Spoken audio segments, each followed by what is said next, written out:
Thanks for waiting. My name is Ricardo Valadez. I'm a private equity campaign manager at Americans for Financial Reform Education Fund.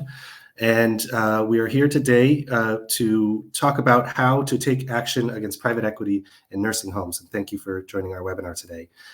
I want to run through the agenda and then pass it along to our panelists. So first, we're going to hear from policy expert, healthcare policy expert, Bob Seifert, who will tell us why we're here today. What is the moment to take action? Then we'll hear from two nursing home workers, Shantonia Jackson and Tina Siegel. And then Bob we'll go back to Bob, and he'll dig in a little bit about what private equity specifically does in nursing homes that makes them so bad. And then we'll have time for questions and answers. So without further ado, actually first I will run through introductions. I will introduce everybody and then I'll pass it along to Bob. So thank you for your attention. Let's see, here we go. Our first speaker is going to be our first panelist today after Bob is going to be Shantonia Jackson. She's a certified nursing assistant, and she's worked in the healthcare industry for more than 10 years. As a leader in her union, Shantonia is a vocal advocate for safe staffing standards that protect both workers and residents. In 2021, Shantonia was selected to sit on the board of the Center for Equity, a national hub for developing innovative workforce policy and fostering narrative change in long-term care. This work centers the majority Black, Indigenous, and people of color and women and immigrant caregiving workforce, and confronts the links between systemic racial and gender inequalities and poor job quality. Tina Siegel is an LPN, licensed practical nurse from Clarion County, Pennsylvania. Tina has been working in the same long-term care facility for 38 years and is an active member and leader in her union, SEIU Healthcare Pennsylvania. Tina is a resident advocate first and foremost, and throughout her nearly decade of career, she has advocated tirelessly for better care and better paying jobs at long-term care facilities across Pennsylvania and the country. So we welcome both of them. And to ground us in what the opportunity is and the moment is Bob Seifert, who is a public policy professional with over 30 years of experience in the public sector, non-for-profit, and university settings. His primary focus is healthcare policies and programs that seek to improve access to care and correct inequities in healthcare delivery and outcomes. I'll hand it over to you, Bob. Ricardo, thank you. Good afternoon, everyone. So we're here to talk today about nursing facilities, nursing homes, and more specifically, private equity involvement in nursing homes. First of all, just to start off, private equity, of course, private equity firms are in the business of buying and selling companies to make a profit. That's what they do. The private equity firm raises capital from institutional investors and in return promises high returns in a very short time frame, usually. Because they're private and not publicly traded companies, also their activities are less transparent and they're less accountable. Now, private equity has moved into healthcare in a very big way over the past decade, investing in 2021 alone, investing over $200 billion in acquiring healthcare corporations. Healthcare, of course, is no stranger to for-profit players, but private equity is an extreme case. I'm going to talk a little later about why that is the case, why the private equity business model in particular is incompatible with healthcare. For right now, let's look at the question of staffing in nursing facilities. There are great opportunities now for organizing and for policy advocacy to improve care in nursing homes and to stop the race to the bottom caused in part by private equity investors.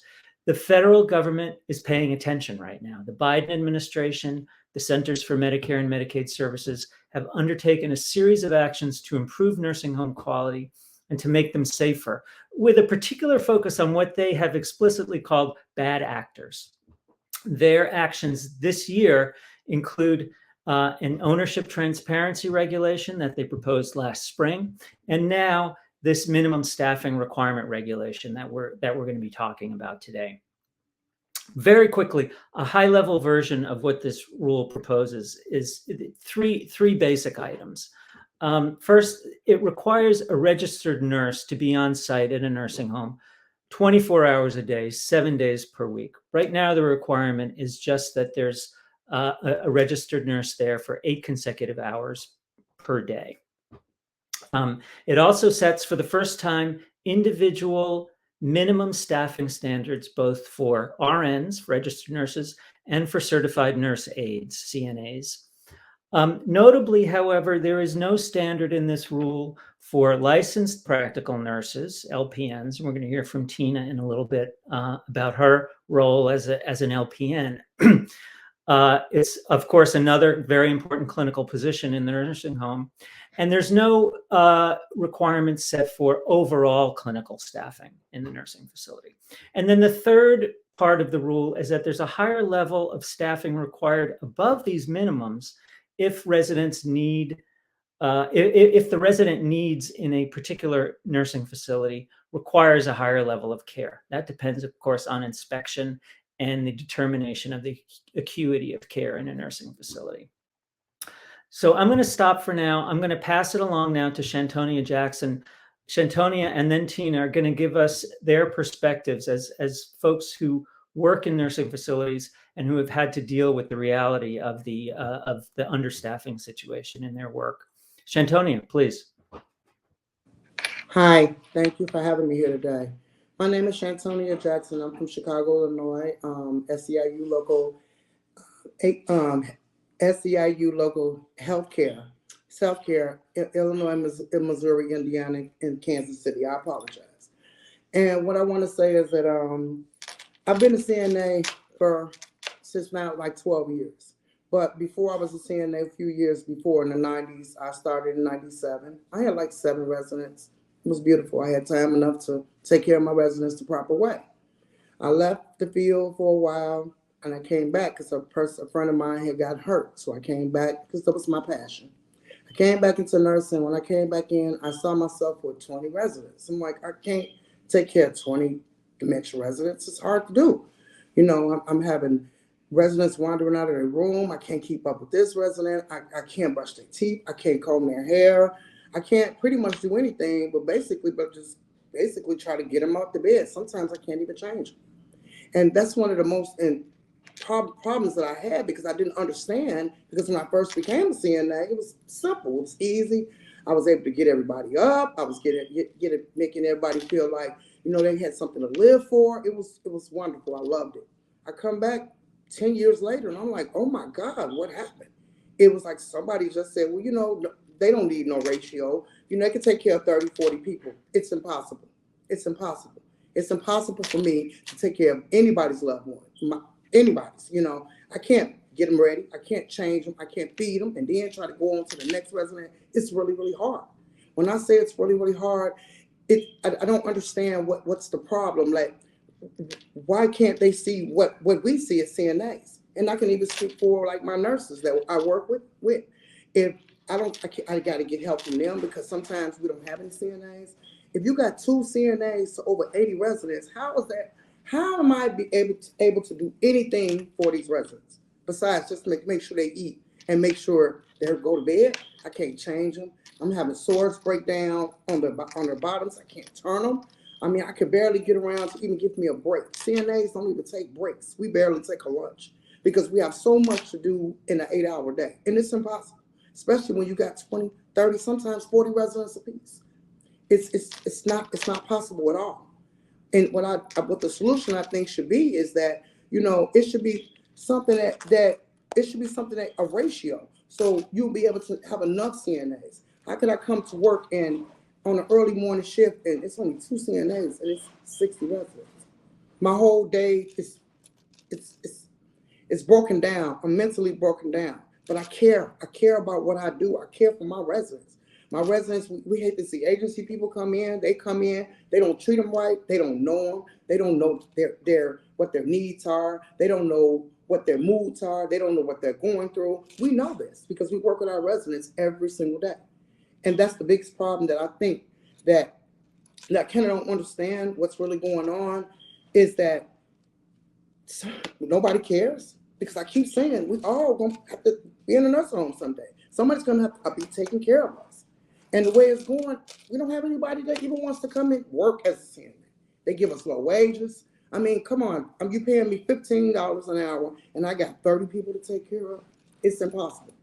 I'm working double shifts. These double shifts I'm working, I'm not at home to be able to be at home for my children, for my grandchildren, my kids, my family, and it's breaking me down. But I don't want to leave because I care. I care about my residents. I care. I love my job as a CNA. But the thing about it is that, am I the only one? You know, and it's really hard. I don't understand why it's such a big deal for people to be like, well, okay, let's make sure everybody gets taken care of right. Because you never know, it could be you. Anybody could get hit by a car. CNA, just not for elderly, it's for anybody that needs help when they cannot assist themselves. And us as CNAs, we try to do the best that we can with the little that we have and for the money that we give, that we get for. And I think that's one of the problems that why people don't want to be CNAs anymore. They're leaving the industry. They feel like they're overworked, underpaid, not being appreciated. They love their residents. They try to be there for them, but then they're overwhelmed. And so when you become overwhelmed like that, what do? You know, you break down. And I've had a lot of CNAs I know just don't even want to be bothered with the field. But that's their passion. And this is what I don't understand. And so I would like for you guys to really consider, please think about it. I mean, this is something that we all need nationally. It's a national CNA shortage in the world. This was a job that I was proud to have back in the 90s. I was proud to say I was a CNA. And right now it's like, oh my God, people feel for me. Oh, you working hard, girl. You working double shifts. But the solution should be that we should be able to have a government that can make sure that the nursing home industry is doing right by the people that work for them and by the residents that they care for. The elderly, we're dealing with mental residents, we're getting more psych in there. We're not getting no training for psych. We're not getting anything that we need to help keep us safe, the elderly residents safe, the mental residents safe. We're not getting anything. We're not getting any type of support. And I wish that somebody can do something to help us with this solution. It's a turnover rate of CNAs, oh my God, 150%, because they're not staying. They're becoming overworked, underpaid, and it's just no problem. But CMS, if you can propose a staffing level, that would be a step in the right direction to help the CNAs and any future CNAs that want to come back into the industry to help the people that they love, the job that they care about. So, but I just want to say those things and let you guys know that working in a nursing home for me it's very hard, you know, but it's something that I have a passion for. It's a lot of CNAs, we have this passion. We love our residents. We want the best for them, but we also want the best for ourselves so we can be able to go back and be with our families. You know, we want to be able to maintain life. And so I would like to turn it over to Tina. She's one of the CNAs. The LPN that if I couldn't do my job, I can't do my job without her, and she can't do her job without me. I'd like to thank you all. Thank you. Like I said, my name is Tina Sigel. I'm an LPN. I'm also a member of SEIU Healthcare Pennsylvania. And I have worked in a nursing home for the past 38 years. So I've seen firsthand how insufficient staffing affects the quality of care that I can give my residents. That's why I'm here today. My residents deserve good quality care. As an LPN, I care for 24 residents. I work 7 to 3. So I'm responsible for overseeing the care that the CNAs provide. They're my right hand, you know. They spend more time with the residents and can see what I miss at times. So I also pass meds, and while I'm passing meds, I try to do a quick assessment of my residents, see if there's any changes or something they might need done. I also do treatments on my residents, whether it be wound care that I need to address. We take care of Foleys. We have, flush the Foleys. If somebody has a NG tube or a feeding tube, we flush them, take care of them, apply creams and all that. So that's part of my treatments that I do for the day. I also try to help the CNAs best I can. As far as transferring a resident, they use Maxi and Sarah lifts to help get residents out of bed that can't stand. And to operate those lifts, you need 2 people. We don't have enough staff in the nursing homes as it is. And then you have to have 2 for the safety of the resident and the staff. So, it takes 2 people to do that. I try and help feed as I get my meds done or feed somebody in between while I'm passing meds. And then I'm also responsible for charting on my residents. And this is all in an 8-hour day. I do take a lunch break because we need to get off the floor for a little while, but many of us at my facility do not take our 15-minute breaks. And then we're still rushing to get done at the end of the day. When there isn't enough LPNs, excuse me, the residents don't get their meds in a timely manner. And then when you're rushing around trying to get everything done that needs to be done and trying to get out of there on time because we don't want any overtime, you can miss simple things and a change in a resident's condition that could be very serious. They could end up hospitalized because you missed something because you're running around so much.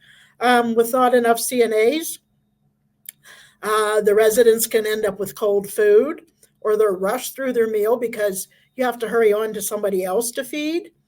You have residents that are normally continent, but end up being incontinent because you can't get to their bell in a timely manner. That affects their dignity. They deserve dignity and respect.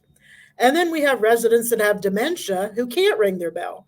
So a lot of times they're laying in their urine because you aren't able to check on them as frequently as you should because you're trying to answer the bells for all the alert or residents that can ring. The residents, excuse me, the residents in our nursing homes have changed over the years. When I first started, it was like you had grandpa and grandpa you were taking care of. And you had time to spend and do things with them. Hear their stories. Now I have a lady that different times she gets anxious, and I just wish I had somebody to talk with me for 10 minutes. I wish I had that time, but I don't, because I have so many other things I have to do. So our residents, excuse me, nowadays are being discharged from hospitals sooner. So they're requiring more acute care. They also have IVs and wounds that require more care. Excuse me. And if they've been in an accident and have broken bones, they require more staff to turn them. Or some of our residents, are larger, and it takes 2 or 3 staff members to turn them. So if you don't have enough staff to begin with, where do you find staff to turn and reposition these residents? And not having enough staff leads to putting more pressure on the current staff and leads to burnout. And I'm just going to add a quick personal story. I won't do. Quite a while back, this happened to me. I ended up with mental breakdown or burnout because I kept asking for my administration, I need more help. And I never got it. They were just worried about the bottom line. So that affected my personal life. I was out of work for 6 months and wondered if I was ever going to be able to go back to the job that I enjoyed, that I loved, that I went into. Eventually things turned around, but that's what happens when you work in a nursing home. In my facility, we have a lot of long-term staff members, but getting new people coming in, there's a very high turnover rate. A while back when we had TNAs in our buildings and That's a temporary nurse's aide where they can come in and work in your facilities, get their training, and then go on to take a test and be a CNA. We had hired like 17 TNAs, and within a couple of months, we had 1 or 2 left. And those were a couple of girls that were going to nursing school, so they stuck it out because they were sort of familiar with what they were getting into. The job is very physically and mentally draining. So why would you work in a nursing home when you can go to Walmart or fast food and make more money and not have all the stress that you do in a nursing home? Luckily, we don't have to rely much on agency, and we're glad of that. And luckily, because a lot of times they'll just, when you do, they just don't show up, or they call off, or they'll say, well, I'm just here for the money. You know, I'm not going to care for the residents like you guys do. I'm just here a number to add to your numbers and make sure you have the proper staff for the day. So that's why we're looking at the new CMS rules are a step in the right direction. But because of not having the LP in there, we expect some employers will use these regs to lay off the higher wage providers as the LPNs and LVNs. And that is why we want to raise our voices in support of the alternative proposal that would incorporate the proposed RN and CNA levels. Because right now, for a 5-star rating, a lot of it goes on how many RNs you have in the building. It's not the RNs that are out there on the floor performing the care. It's the LPNs and the CNAs. And they're paying more for an RN to be out there on the floor passing meds or doing whatever else when an LPN could be doing that same thing. So I think that needs to change. You need to have the LPNs in there. That saves the company money so that they can, afford to put more staff on. So I think we, definitely need to have that. And I think why it's important for nursing home workers to have a union, it gives us a voice. We're not afraid to stand up and speak out for ourselves and our residents and be in fear of retaliation. And by a collective power of all of us being together, we are able to make change. And without that fear, we were able to accomplish some of these things in Pennsylvania in the last year. On July 1st, we had new staffing ratios that went into effect. The Department of Health put those ratios in. We have specific ratios for CNAs and LPNs on all 3 shifts. And then it starts out at 12 to 1 for CNA, 1 to 25 for an LPN, and that's on day shift. Then next year, there's a little bit of a gradual period that drops to 10 residents for 1 CNA, and the LPNs stay the same. So for all of you attendees at the webinar, I ask you to support nursing home workers because eventually we're all going to need to be in a nursing home. And submit your comments to CMS. Talk to your coworkers and family about our current staffing crisis and reach out to your elected officials and tell them now is the time that we need federal change. Because if we don't have it changed at the federal level, somebody could come in also and revoke what we did in Pennsylvania. So we need this all across the United States. Thank you.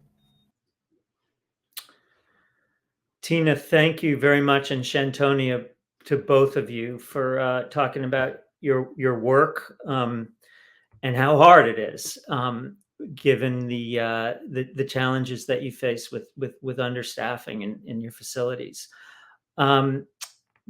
By the way, Shantonia mentioned that she faces very often a ratio of 30 or even 40 residents for her 1 CNA. The proposed CMS rule is for a ratio of about 10 to 1 for CNAs. And as I mentioned earlier, there is no specific level right now proposed for LPNs, which Tina mentioned as well. So that just gives you an idea of what the gap is, what the shortage is, and what the dire need is to protect both residents of facilities and the staff of those facilities from these excessively high staffing ratios. So staffing To bring us back to the ownership, who's making the decisions in nursing facilities, and what they should be doing differently. Staffing is really one of the strategies that private equity owners, in particular, use to extract profits.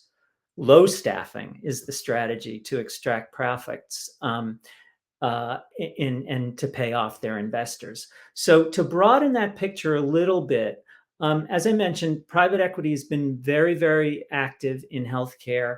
Healthcare, of course, is nearly 1/5 of the entire U.S. economy, and it's a fragmented, wasteful, hardly a system at all. Provides a lot of opportunities for profit-seeking investors. That's why they're there. They're coming in to try to find ways to make a profit. And private equity has been particularly active in nursing homes. As of 2021, about 11% of all nursing homes were private equity owned.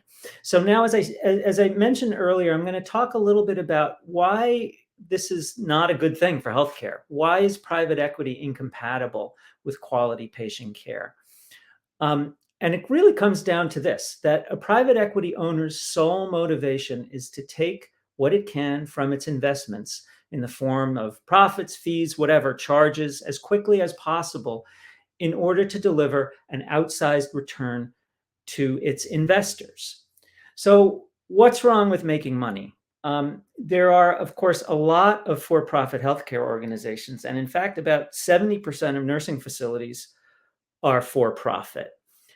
But private equity private equity companies are not alone in trying to make a buck in healthcare. But a big difference with private equity is that their business model is not to attract customers by providing good healthcare and then charging a price the market will bear for it. And we know that those prices can be very high, but the private equity strategy involves really kind of financial manipulation of a healthcare facility's assets to extract short-term financial gain, but in a way that damages the facility and undermines its services. So, for example, a lot of private equity companies, when they take over a nursing home, will sell the real estate to a related company, but forcing the nursing home then to have to lease back their own property through rent payments. They might charge management fees or require other transactions with related parties. They also acquire the facility in the first place by borrowing. It's a leveraged buyout. There's a lot of debt involved in these acquisitions, and there might also be debt in paying dividends to the private equity investors.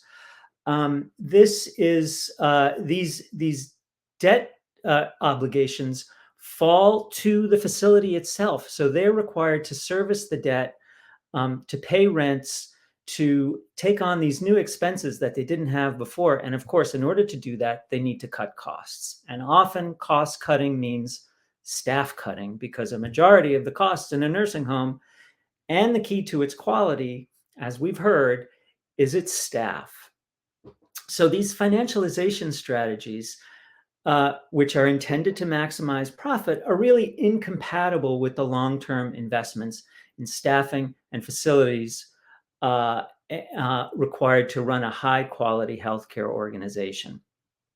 And the result is that it is not good. The result that we've seen in some research studies, for example, that residents of private equity-owned nursing homes have a higher probability of mortality. And a particular study estimated that over an 18-year period, about 20,000 lives were lost because of private equity owning nursing homes. That was the reason for these lives lost. There's lower quality and safety in general.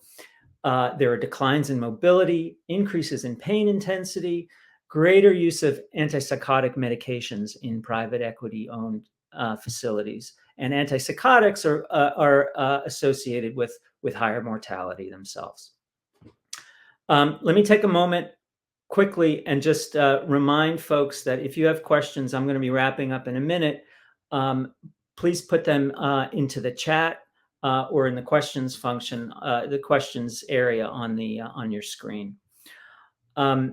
So back to the staffing ratios.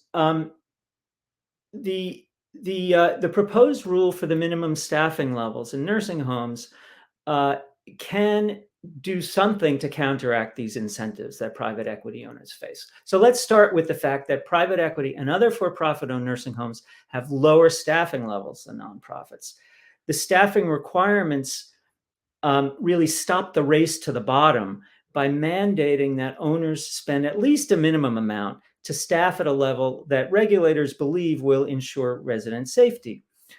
But the rules must be strong and they must be free of loopholes, given private equity's history of poor stewardship in nursing home ownership. So echoing some of the things that Tina talked about, what we think about how the rule can be improved is, first of all, adopt the highest possible minimum staffing levels, including a separate staffing level for licensed practical nurses, LPNs. We don't believe the proposed rule currently does that, nor do we believe the protests of many nursing home operators that they can't afford to staff at a safe level. Private equity owners in particular have the resources to hire more staff if they divert fewer funds using the strategies that I talked about, taking out resources from the facility through related party transactions and exorbitant payouts to investors. The money is there, it can be devoted to staffing. They should establish clear and rigorous criteria for exemptions for from the staffing requirements. There are ways in the rule to get exemptions from these requirements. They're a little subjective in some cases. We're worried about operators gaming those criteria in order to gain exemptions and not having to comply with the requirements. The proposed implementation period is quite long. Private equity operates on a very short time horizon, so there's an opportunity there to get in, exploit, extract resources before the rule even takes effect. And then finally, and then I'm going to hand it back to Ricardo, enforcement of the rules is key to their success. Without good enforcement, the best intentions will come to nothing. Enforcement is done in many ways through state survey agencies, which go into nursing homes, look at the staffing levels, look at the acuity levels of the residents there, and make determinations about what the staffing should be. Those state survey agencies, are very understaffed right now. The federal government really must take steps to bolster those agencies and support them in doing what is effectively the key work and enforcement of this rule. Without that, the rule is really toothless. The intentions are good, but enforcement must be strong. Let me stop there. I'm happy to take questions in the time that we have left. But for now, let me turn it back to Ricardo, and thank you for your attention. Thanks, Bob, and thanks to Shantonia and Tina for really painting a picture of what it's like to try to care for residents under the current conditions. Let's see. First, a question to Shantonia and Tina. What would it mean for you and your residents to have strong staffing standards finalized? How would that change your working life and life for your residents? I can go first. How would it change my life? Tremendously. I wouldn't have so much stress. I wouldn't feel like my residents have to settle for less when I know I can give them all that I can give them, at a timely manner. That would mean so much for me. When I come home, I won't be as tired. I won't be as stressful. I won't be yelling at my children and my grandchildren because I can't handle the pressure. That's what it means to me. That's truly what it means to me. It means to me that the residents I care for would be getting the care that they deserve. And like I said, that little old lady she's like 98 years old, I think, and she gets anxious at times and just wants somebody to talk to her for 10 minutes. And that would calm her down. And I don't have time to do that.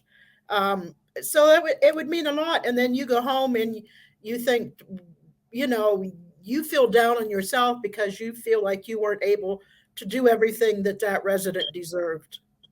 And so that's hard on nursing home people, that work, the workers, because we go home and feel that we've let our residents down.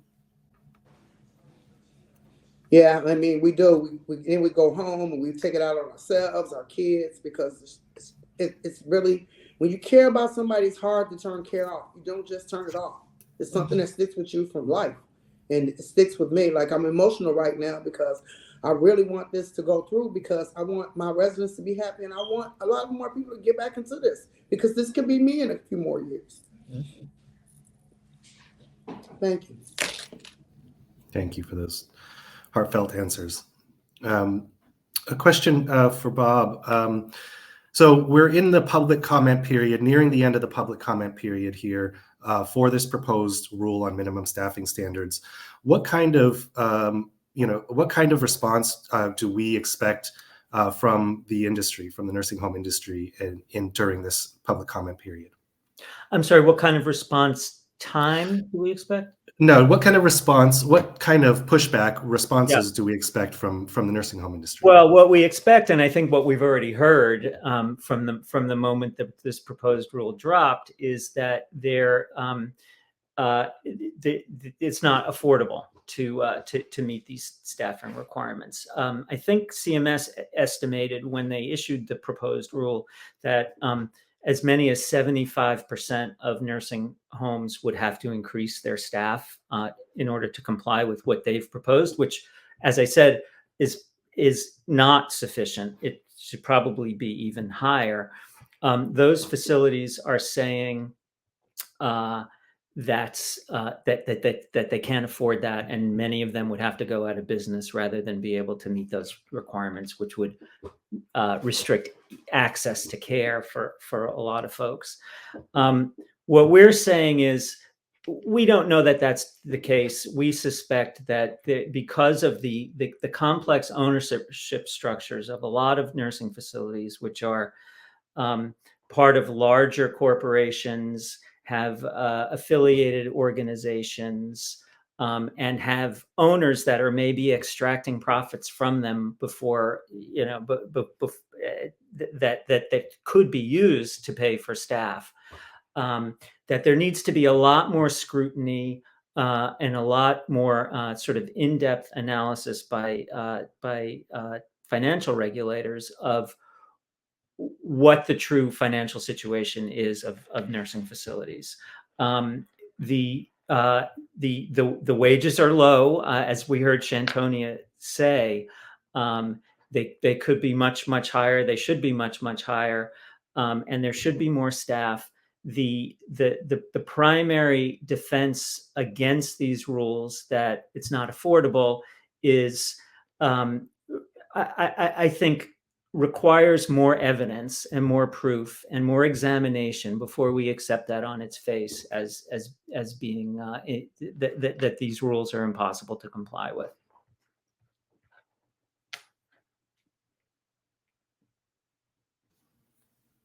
I see some questions coming through. We may have time for one more before we shift. I see a question here that will actually pivot us to our final section. The question is, do we have a list of politicians that would be beneficial for us to contact? Yes, while you may certainly contact your local federal delegation to urge them to urge CMS to finalize a strong rule, the strongest possible rule, in fact.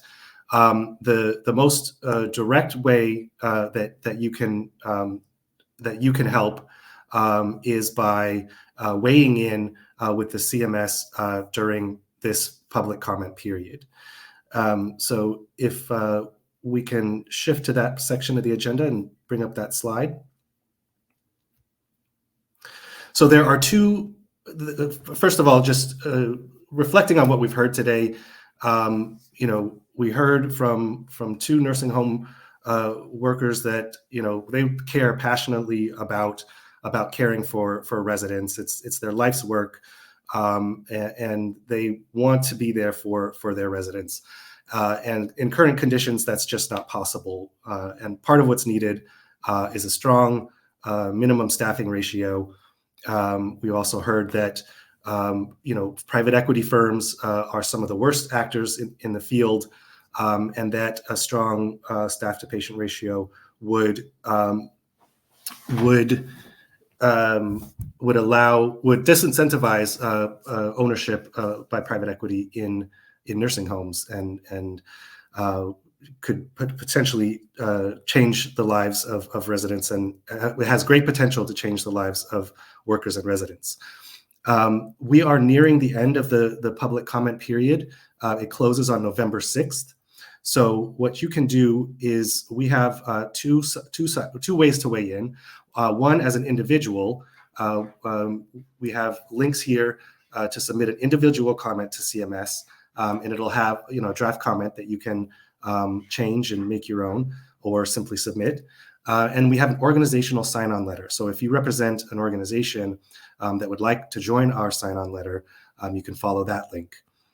And with that, I will remind you that a video of this presentation will be made available shortly after it closes. Please share widely and encourage other folks and folks in your networks to join our organizational sign-on letter, to make individual comments, to support workers like Shantonia and Tina and the many, many thousands of other workers who are doing their part to take care of nursing home residents, and weigh in to help stop private equity looting in nursing homes.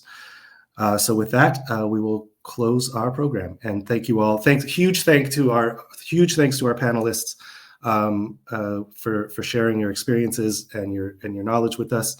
And again, please weigh in to support nursing home workers.